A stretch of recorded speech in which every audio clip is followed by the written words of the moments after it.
Velkommen til ZBC og til at besøge byggeriets uddannelser.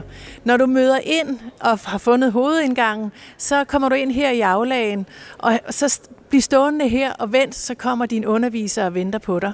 Men inden at vi stopper her, så vil jeg lige vise dig lidt mere, fordi det du kan se her bag mig, det er vores food hall. Og hvis ikke du har din madpakke med, så er der nogle rigtig lækre frokostretter der, som du kan købe.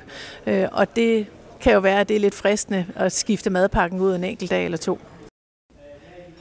Og når du har valgt VVS-uddannelsen, så er det her, du kommer til at være. Det her, det er en skæremaskine, og du skal lære at skære i rør og lave gevind. Derudover, så skal du også lære at lodde. Det her, det er en elev, som har lavet den her opgave fra noget tidligere folkeskolebesøg her på VVS-uddannelsen. Som du får lov til at prøve, det er, at du skal lodde kobberrør sammen og lave gevind her i toppen. Og så laver I en tæthedstest ved at putte vand i, for det er jo ret vigtigt, når man lodder, at det kan holde tæt.